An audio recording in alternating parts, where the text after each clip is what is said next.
What's good, everybody? It's your boy Todd Smith here once again, alongside my tag team partner Dale Clifford out there in Fernley, Nevada. And this week, joined by our special guest from out there in San Diego, sunny San Diego, California, my man, D Lynch. D Lynch, what is good, my man? What is up, guys? Thank you for having me. Most definitely. Dale, what's up out there in Fernley, man? What up? Good things going on out here in the sunny state of Nevada and here in Fernley. Yes, sir. So let me first start off by saying this. When I was living out in Reno, I saw this ill video by this artist named Concept on YouTube. It was titled Aliens. At the time, I was really into the horrorcore scene, and Cage was one of my favorite MCs, so I was thinking I should reach out to this dude. And it just happened to turn out that we had a mutual friend. Our mutual friend was Plan C, DJ Plan C. We headed to the studio. Dan laid down a track. The track was called Freeze, which was pretty cool, seeing that in progress. Then we went over to Bully's, and they had this special, like where the wings were like much cheaper than they usually would be. Of course, Dan and Plan C were civilized. They only had one order. I had two, me being the way I am, and the big appetite I had. But yeah, it was kind of weird though, because we never really wound up hanging again after that. And Dan and I have been kind of hitting and missing each other for quite a while now. We tried to connect from a show that you were doing back in Philly a couple years ago, but unfortunately that didn't happen. But now we've reconnected, man. You're out west now, out there in San Diego, making moves as D Lynch. So little did I know, surprise to me, Dan is a big fan of professional wrestling. So I said, I think we should have Dan on the show, and he obliged. So here we are. So let's start from the very beginning, Dan. What was it like growing up out in Philly, and how did you actually wind up out in Reno, Nevada? It's interesting, actually. I was, I guess, for lack of a better term, a military brat, sort of. Did not know that. My dad was actually stationed out in California. My dad originally being from Philadelphia, was stationed out in California when he was in the Air Force. We're just right outside of Sacramento and actually Yuba City. Okay. But so he was stationed there. He met my mom. They had me. Unfortunately, they split up very early in my life. I think even before I was really even born. Mm-hmm. But anyway, so my dad went back to Philadelphia. So I was kind of back and forth all over the place. I stayed in Philly. I guess I moved there when I was about 13. Okay. And then stayed there till about 2021. But Philly was interesting, man. It's a really interesting, large town. It's got a lot of history, got a lot of culture. Yes. There's it's a rough town too. Yeah. Big, For being a city that's supposed to be called a city of brotherly love, yeah, it's kind of crazy out there. It's very crazy. So you just have to be tough from being out there. You know what I mean? And there was always kind of like the whole fighting spirit, Yeah. Rocky was a big movie and stuff Yeah. like that. So that kind of where the whole love of wrestling came into play, but we'll get to that. And then being out in Reno, my mom actually moved from city to Grass Valley and then to Reno when I was about, I think, 6 or 7. Okay. So after a while, I kind of just went back to, stay with my mom. I wanted to get away from Philly. Things kind of, it's kind of just time for a transition in my life. And I moved to Reno, and they had this big hip hop scene there, and Right. that was the start of everything. Okay. Yeah, it's kind of funny because I had said that you kind of resemble Cage a little bit. That was kind of what drew me into you a little bit, and I believe he actually was part of a military family as well. So y'all have that much in common. Yeah, he was living, I think, over in Germany with his family, I think. Yeah, so it's kind of interesting that you guys got that in common along with the hip-hop connection as well. So I'm going to go ahead and toss it to Dale and let him ask you the next question here. Well, before we started the interview, you had said that at one point you had thought about becoming a professional wrestler, and instead you decided to go down the music path. So what swayed you into choosing music over wrestling? Yeah, I came into music pretty early. I think I had my first instrument was the bass guitar, and I think I got that when I was 7 or 8 years old. So I had a love for music really early in life, and then about, I guess, like the end of the 90s, the beginning of the 2000s, I got really into hip-hop music, Dr. Dre, Eminem, pretty much, the whole pack, but that was kind of it for me, you know what I mean? I as much as I loved wrestling, still do love professional wrestling. It was just, there was this connection and release that music gave me that I couldn't really get from, hitting my buddy over the head with a, frying, like a cookie sheet or something, pretending it's a chair, So. Hey, me and Dale can speak on that, man. The more we beat the hell out of each other, the closer we became. But it's all good, though, Dan. It's all good. So, let's flash back here to about 5 years ago. You were recording under the name of Concept, and you were working on a project called 10 Steps to Kill Your Husband, which I felt was a pretty solid release. What I'd like to know is, let's delve into how Concept as an artist differs from your current persona as D Lynch. Oh man, there's a drastic difference. I don't really even know where to start. One and most importantly is, when I was recording under Concept, I was way more underdeveloped compared to now. You know what I mean? I feel like I'm still trying to figure myself out as an artist. I feel like just even the name Concept itself kind of, speaks for that, really, because obviously it's not the name that I ended up sticking to, So, aside from that, I mean, the music is drastically different. I think the message is different. Even my rapping style, I remember back then there was so much I was trying to say in a short amount of time, and there'd be a lot of words in each, each bar or whatever you want to call it, that it's kind of, sometimes I feel like personally it was kind of hard to understand at some point. So I feel like there's just everything is different about it, really. I noticed that you definitely, like I said, you had more of a darker, harder edge as Concept. Was there anything you were going through at the time, like they kind of, translated over to your music? No, man, I think I was just really pissed off, honestly. I think I just had a lot going on in my life, dude, and like I said, music is a release. I just write about what's on my mind at the time in the best way that I know how to. And at that time, dude, I was pretty fired up. Not to say that doesn't hold true to my music now, because I mean, you listen to this one I just put out with Snoop, and it's a pretty aggressive track, So, but at the same time, it's just not. I don't know. I guess I'm not just gunning for everybody that's in the way, Right. Because I remember on that track, the video for Aliens, you were just going around, man. You were just straight jacking everybody, Dan. I said, Dan was a fool. Yeah. Yeah. Yeah. Yeah. Well, quite. That was part of making a statement. Right. I feel like it was like my first video. I feel like I had to really stand out and make a statement with that. Yeah. Now, was there another artist named Concept as well too? Is that part of the reason for the name change? Yeah, I actually found out there's like 4 Concepts in every major city. So you had to do something to kind of distinguish yourself from the others. I got you. Exactly. Yeah. So Dan. So your first project as D Lynch was titled Psychometrics, and you had the opportunity to work with this cat Hobson, who I'm pretty familiar with. I mean, he's just like one of the illest and most I'd say highly slept on underground MCs. And you also had the opportunity to share a track with Cage. What was it like having the opportunity to work with both of those artists there? Pretty unbelievable, man. I don't know, like you said, Cage, my love for Cage goes all the way back to, when I was still doing my thing as Concept. So that was pretty cool, man. I mean, and that obviously developed into like a friendship, and like I mentioned to you earlier before we, did the interview, I actually ended up doing some shows with him, and, we've kept in touch since then, so that was pretty surreal. But then to add Hobson into that, who, at the time and still finds a way every year, it seems like, to blow up more and more and more. And Hobson, was buzzing then, and he's buzzing hard now. And that, honestly, man, I tell a lot, I tell a lot of people, whether it be in interviews or personal friends or family members, that I feel like a lot of my success I owe to him, because at the time I wasn't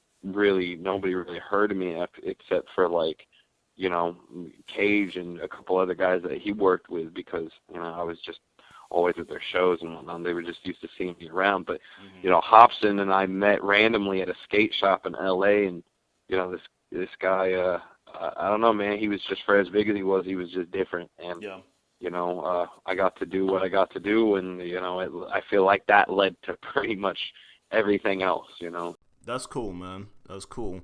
Yeah, because my first exposure to Hobson was that track. I select my pens because I'm an a-hole. That track. That was the track that got me on the Hobson. I was just like, okay, I got to check out more of this cat stuff. And it's weird because I almost kind of heard like a little bit of maybe like an Eminem influence in his style. You think the same there? Yeah, I mean, he openly admits that, you know, Eminem is one of his favorite, if not favorite, rappers. Mm-hmm. Yeah, I definitely see that influence there. Yeah, because like I said, I just wish this dude would get some more exposure. I know some of the stuff he has is probably a little bit too controversial, you know, to get radio play and mainstream airplay on TV and whatnot. But yeah, maybe one of these days, you know, he'll have that hit that'll really help him break through. You know, yeah, that's good to hear. So yeah, so I'm gonna go ahead and pass the mic to Dale here and let him ask you the next question. All right, so as you had mentioned, you just did a new single with Snoop Dogg, and so that's a pretty big honor and a privilege there. So kind of how did this collaboration come to be? You know, that's a one that pertains to like both hip hop and wrestling. Snoop Dogg, WWE Hall of Famer, you know.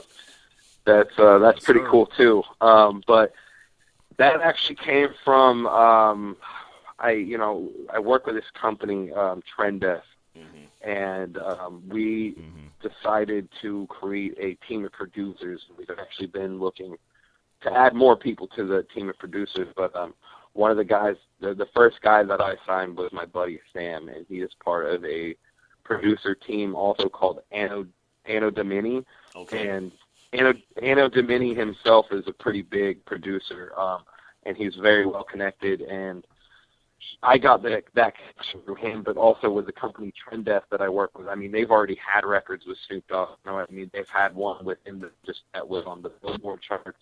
Just had a record day for it, actually yesterday in LA, and you know what I mean? So, yeah, so I mean, that was, it was kind of already established, these connections, but it was really Anno that set that up, and then, yeah, man, we kind of just smacked it out of the park, I feel. Yeah, definitely. And I'm just going to go ahead and say this, man, because I'm a fan of Snoop, you know, no doubt. But I almost thought at times you almost kind of outshined my man there on the track, Dan. You brought the heat on I appreciate that. Yeah, I think some other people had shared that same sentiment as well there on Facebook. But I just want to make this clear here for the fans. So were you actually in studio with Snoop recording that track? How did that go down? No, unfortunately I wasn't.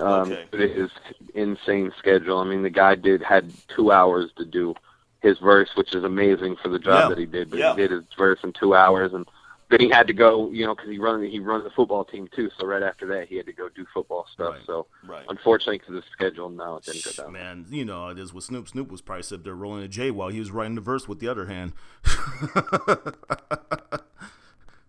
All right, Dale, what else you got for D Lynch here?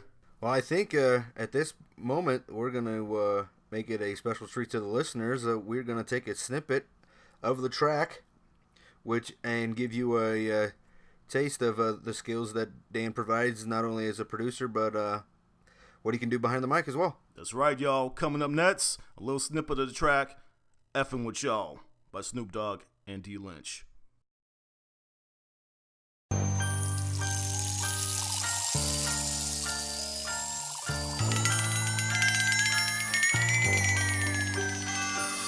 I'm Bo-Redder, a go-getter, mo-wetter, low-redder, dough-getter, so better, faux-wetter, no never, so clever, go whether or not the teapot or the beef might settle. Feet on the pedal, mashing music, blasting, swerving, driving, fasting in the wrong lane, but I ain't tripping, cause I'm getting my cash in. Making hits like my name was John Gotti, like I got thugs and higher goons waiting in the lobby. Slugs leaving blood traces on your brand new body from busting out shots from out a new Bugatti. Out forms of consciousness fully remiss, like a mother buying crack with her 2 young kids from out the 215, where they do dump clips with pigmentation, whichever way the shoe don't fit. Yo, I hope y'all enjoyed that as much as I did. That track was straight savage. Dan, you laid it down on that one, man. Snoop came cool as always, so yeah. Thanks for providing that for our listeners, and y'all gotta check that track out there on my man's YouTube channel as well. So, as you mentioned earlier, you grew up in the city of brotherly love, also the home of ECW and Ring of Honor. So, it's not too big of a surprise that you're a fan, but what got you into professional wrestling? Was there a certain wrestler that kind of got you into it, or what was it, Dan? It's funny. No, it was when I was a kid, my mom's husband at the time took me to a WCW Thunder event, and that was kind of history for me right there. It was like that was in I believe the very beginning of the Monday Night Wars. And, that's when everything was in my opinion, was at the greatest it's ever been, maybe ever will be.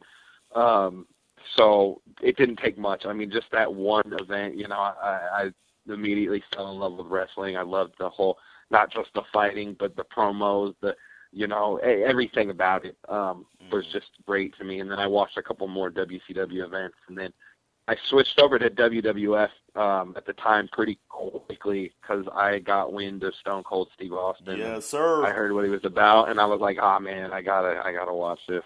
Austin 316 says, "I just whooped that ass." So yeah, that's what got a lot of us into it, man. The Attitude Era. That's a time that'll probably never be duplicated in the business. Sad to say. So I'm gonna go ahead one more time here, pass on my man Dale, and let him ask you the next question. So obviously we had touched on earlier that you chose music over wrestling, but say you did go down the path of a wrestler.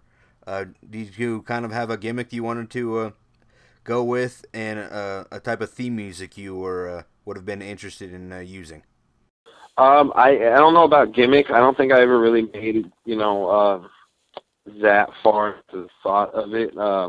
Or I guess actually no, that's not entirely true. Wasn't really clear on it, you know what I mean? I guess, it kind of started with just, duplicating people that I looked up to and trying to put that all into one, and I didn't really have a clear, gimmick of what it would be. But as far as, entrance music, I was pretty clear on that. I mean, at the time, especially when I wanted to be a wrestler, I was, really into punk rock and heavy metal music, and I always loved the D Generation X theme. I think is one of the coolest one. Y2J is incredible, you know what I mean? So somewhere along the lines of that, for sure. Okay, so who would have been at your side, Dan? Who would have been your manager if you could choose any manager from any era? Would it have been Paul Ellering or Jimmy Hart or Bobby the Brain Heenan? Paul Heyman, dude. Paul Heyman would be your guy. So Dan Byelich would have been a Paul Heyman guy. All right. I absolutely am a Paul Heyman guy. Can definitely get down with that, man. Yeah, so let's talk about WWE 2K. So this is something that you and Dale have in common, man. You guys are both gamers, and you both enjoy playing that game. Which would you say is your favorite game of the series, and what's the favorite mode that you enjoy the most? Oh, that's a hard one, man. I would say it's a toss-up between 2K16, because I love that whole 316, reliving his whole career. Playing all those classic matches, especially, the gold moments between The Rock and Stone Cold, recreating all that was beautiful. But then I also really liked WWE 13, where they had the whole Attitude Era on there. So it's hard, and then obviously in 13, they had a lot of stuff that they've taken out over the years too, which I actually missed quite a bit. The whole Creed story was amazing, you know what I mean, which isn't there anymore. But I don't know. At the same time, I feel like the mechanics of the game itself have gotten so much better, especially with this newest one. The way that the guys move when they fight is so on point with how they are in real life. And, just everything else. It's I mean, it's kind of hard to say, but I would say either I'm going to give it 2K16 just because I love the whole Austin thing so much. Okay, so now I'm not sure. I know you said you had the opportunity to check out some of the episodes on our YouTube channel, www.youtube.com/No Gimmicks Podcast. Quick little shameless plug there. But myself, Dale, and our buddy Craig Perkins, we actually did a WWE 2K17 review. Did you have a chance to check out that episode that we did? I did actually. I watched that, and then I watched a couple of the stories you guys did with the actual game. Were we pretty on point with our thoughts? What did you think about like the review that we gave it and everything? Yeah, man. Honestly, I think it was like the words straight out of my mouth. You know, I don't really, you know, I'm kind of bad with game reviews too because I feel like I'm a little subjective. You know what I mean? Yeah. Like, it's kind of always that. You know, I feel like I'm the kind of guy that sometimes loves the game everybody hates, or hates the game everybody loves. Yeah. And it's not always that way, but it happens. You know? Hey, man, you know, that's the way it is when you're an independent thinker. You know what I'm saying? Yeah, yeah. For sure. All right, Deb, what you got for D Lynch? So there's been a connection between rapping and wrestling for quite some time now, which dates all the way back to Run DMC appearing at WrestleMania 3, to Snoop Dogg making numerous appearances and even being inducted into the Hall of Fame, as we have said, and Flo Rida being featured during a concert at WrestleMania 33. Which rapper do you feel would make a good fit for the WWE that we don't know, that hasn't already been in there? It hasn't already been in there. You know, As a wrestler, maybe a little. As a wrestler, who do you think would be? Wrestler. Oh, yeah. Okay. Uh-huh. Okay. The Game, dude. The Game. Be such a dope wrestler. Yeah, man. Like his whole, because he's got like that whole image. You know what I mean? Like He's got the swagger on his face. He's got the tattoos on. He kind of already looks like he should be there. Like he was from the Attitude Era or something. You know. I always said 50 Cent, man. Yeah. He's got the physique. That too. That too, man. For sure, he's huge. Yeah. Yeah, because, I mean, it's just one of those crazy things, man. Like I said, you see Flo Rida, you know, like with a shirt off and whatnot, and I just said, damn. I said, that dude's just as big as some of the wrestlers, if not bigger than most of the current generation guys, you know, since a lot of the guys nowadays are smaller than, you know, what they were back in the days. Yeah, I mean, some of those guys are still, I mean, dude, especially like Dwayne Johnson, he's only got bigger throughout time. You know what I mean? It's like, yeah. But yeah, I noticed a lot of the guys, they have like, they have a lot of cruiserweights these days, I've noticed. Yeah, that are even competing for the heavyweight title. You know, that's just the way things have changed in the wrestling business. So quick shout out from myself to one Lord Mecca from Hoods and Punches for creating the Royal Rumble album, which I found out around the time when I exited Reno that he kind of put that project together for me, and I thought that was like one of the realest things that somebody did for me from that scene out there in Reno. But he actually named every single hip hop track on that album after an old school WWF performer. So my question is, what's your favorite wrestling reference in a hip hop track? Because we know that there's been several hip hop tracks that have had, you know, like one-liners or whatnot, or comparisons of wrestlers. What would be your favorite? It's, you know, I don't know about necessarily in a track, because there's just one line I like so much, and it's not even in the track, but it's from a battle rapper. Mm-hmm. You know, it's just like especially because if you want to talk about like the real correlation I feel between professional wrestling and hip hop, like if you're familiar at all with the battle rap culture, there's such a competitive drive into it. It's almost like it's very similar to wrestling because it's like it's very vocal. You know, you might be rapping at you guys, but it's a lot like cutting a promo. You know what I mean? Oh yeah, definitely. So yeah, so I mean I've heard some just genius lines. Like I don't want to botch it or anything, but I heard this line about like, you know, the rivalry between Hulk Hogan and Randy Savage being compared to like this current rivalry that was happening in battle rap, and the way that the guy said it was just absolutely genius. Okay. And I want you to also just kind of, you know, jog your memory here and think of some rappers who, you know, this is more for our listeners' benefit here, that we know of that are actually wrestling fans. Like one of them that I know for a fact is from Philly, and that's Vinny Paz from Jedi Mind Tricks. That dude is a huge wrestling fan. You know, I know him, and of course, like the ones we mentioned earlier, but can you think of any other, you know, like wrestlers who are big fans that our listeners might not be aware of? Oh yeah, dude, I'm trying to rack my brain. There was some line I heard from some rapper about like Andre the Giant. I'm trying to remember what his name was because he's big on the wrestling references too. I can't remember his name, but I do believe Action Bronson. I've heard he is a wrestling fan actually. He actually has a song in the newest 2K in the new WWE game. So yeah, he's a big wrestling fan. Action Bronson, for sure. I know that much. Sounds a lot like Ghostface Killer. Yeah. But hey, but you're gonna laugh at this. He looks like Killian Dane from Sanity, does he not?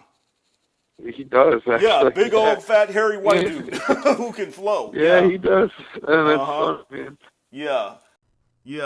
Because I just think about Czarface. I'm not sure if you've heard of that concept album. That's like one of the freshest ideas, man. So 7L and Esoteric from Boston combined forces with my man from the Wu-Tang Clan, Inspector Det. And they formed a trio, and basically the whole concept of the album is about this heelish, like Russian wrestling character named Czarface. And they got Road Warriors, interview or promo clips in it, and like references to like like the steel chain matches and stuff like that, and all kinds of stuff. Yeah. So I say check out those Czarface albums. I think one of them is called like Every Hero Needs a Villain. I believe that's one of the names of their album. So yeah, I'd say definitely check out Czarface. I'm gonna definitely check that out, dude. You know, I want to add because I'm sure you guys know this, but I did find out recently that Randy Savage put out a couple hip hop albums. Oh yes, he did. Whatever you want to call them. That's interesting. I will say this, man. No disrespect to Macho Man Randy Savage, because he passed on a little while ago. But my man, hey, stick to wrapping people up in sleeper holes and all that up there in heaven, my man. Don't put out no hip hop albums, man, up there, in the sky, brother. Because yeah, I was not feeling that, man, when he put out Be a Man, I think it was called. It was a diss at Hulk Hogan, right? Wasn't he dissing the Hulkster? Yeah. Okay. So John Cena outdid Macho Man then? Yes. Oh yeah, without question, Dale. Yeah, because the cool thing about Cena is, he kind of partnered up there. I want to see that dude trademark. Is that his brother, Dan? Are you familiar at all? I'm not sure on that, but I have heard that. But I mean, I don't know if that's true or not. Okay, yeah, because I actually listened to a couple of Cena things. The rhymes were kind of simplistic, but I think it was effective enough from the little bit that I heard. Yeah. Yeah. And of course, we're familiar with like the fact that, of course, when he got his start, he was the Doctor of Thugonomics, and that was the whole basis of his character. Oh yeah, it was, and he's not the only one that thought. He obviously, Road Dogg kind of had a little hip hop thing to him. R-Truth has been doing it since even back when he was K-Quick. Right. You know what I mean? So, that's definitely. I mean, there's been a correlation in there for so long, but I definitely think John Cena might have been the only one to ever actually try to rap battle people. Yeah. So let me correct myself here. No, he is not a brother John Cena, but I guess they're buddies, and he's from up there in Massachusetts. And he also had time where he appeared over in TNA when before Impact made the transition to Impact Wrestling. He appeared over in TNA on one of the pay-per-views of the new boyfriend at the time of a one Miss Karen Angle, who's now Karen Jarrett. So try that on for size. All right, now. So I believe Dale has something for you here, Dan. Lay it on him, Dale. Well, I'm just throwing an extra question in here that I wanted to ask. So, okay, when it comes to being a music producer and then obviously being a wrestler, what kind of do you think makes up a good wrestling entrance theme? It's actually a good question, man. And I actually like that you did that because I was just watching all this stuff about Jim Johnston. I hope I'm pronouncing that right. Yep. Yeah. Okay.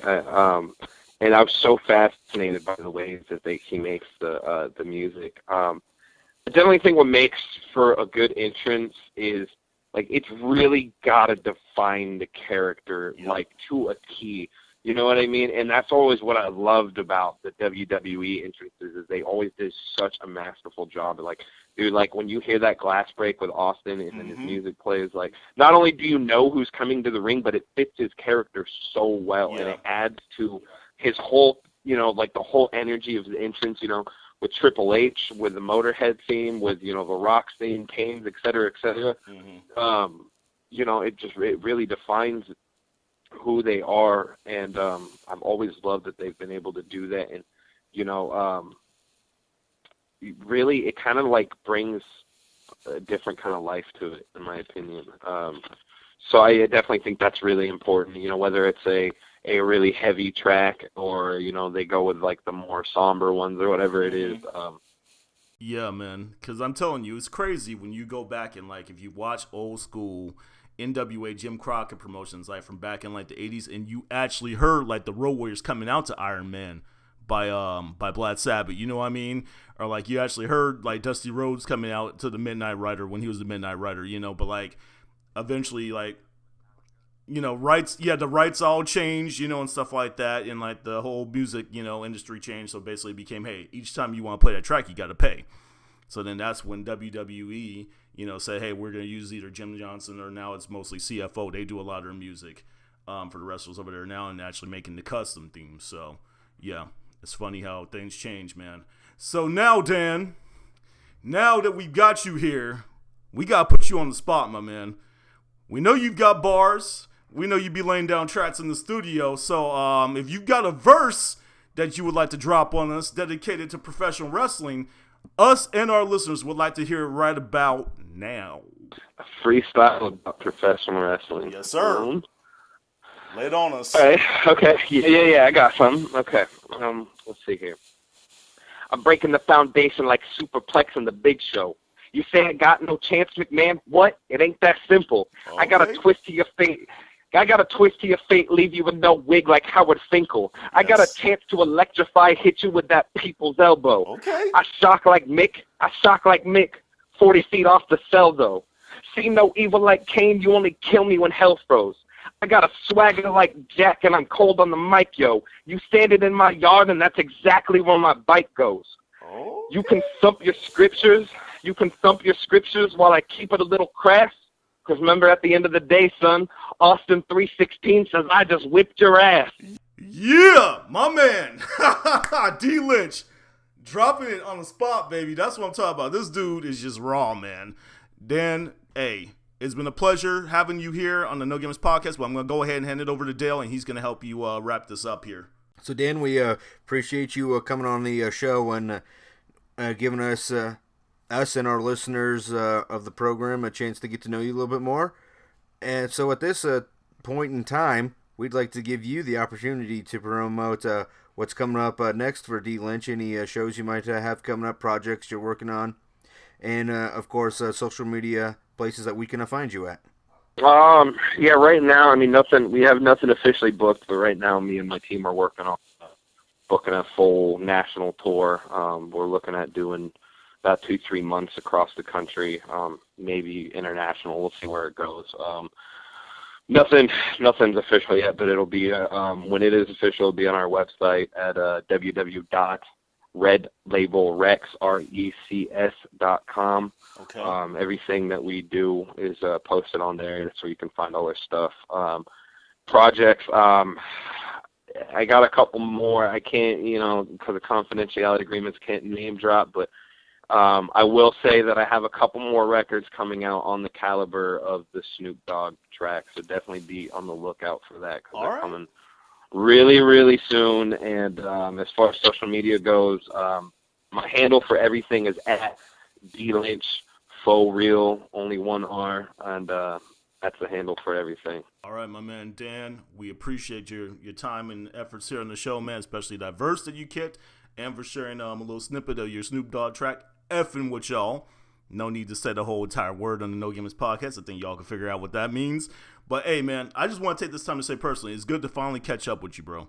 It's been years. And seeing where we were at back then, man, and the progress that not only you but both of us have made from that time to where we're at now, man. It's a beautiful thing seeing you doing well out there for yourself out there in SoCal, man. Keep up the great work, Dan. Yeah, man, it's been a pleasure, bro, and same with you. You're killing it over at ESPN. I got nothing but love for you, man. I'm happy to be here, man. Thank you for having me on. Hey, anytime, Dan. Hope to have you on again in the future. So, We can sit here and do this whole rap and wrestling thing all night long, but unfortunately, we are coming to the end of this episode. So, thanks for tuning in for this edition of No Gimmicks Podcast. For my tag team partner, Dale Clifford, out there in Fernley, Nevada. For my boy, D Lynch, out there in sunny San Diego, California. This your boy, Todd Smith, here out in Bristol, Connecticut, signing off. Until next time around, y'all take care. We are No Gimmicks, no image, all wrestling, all the time. Please subscribe to our official YouTube channel at www.youtube.com/the No Gimmicks Podcast. Please make sure that you subscribe publicly so that way we are aware of your support. Check out Craig Perkins' articles on ProWrestling.com. We would like to hear from our viewers, so please leave us some feedback in our comment section. Also, please like our Facebook and follow us on Twitter at the No Gimmicks PC. Remember, sharing is caring. Feel free to share the links to our episodes with other pro wrestling fans on your social media accounts as well. That does it for this episode of No Gimmicks Podcast. For my tag team partner Dale Clifford in Fernley, Nevada, this is Todd Smith in Bristol, Connecticut signing off. Until next time around, y'all take care.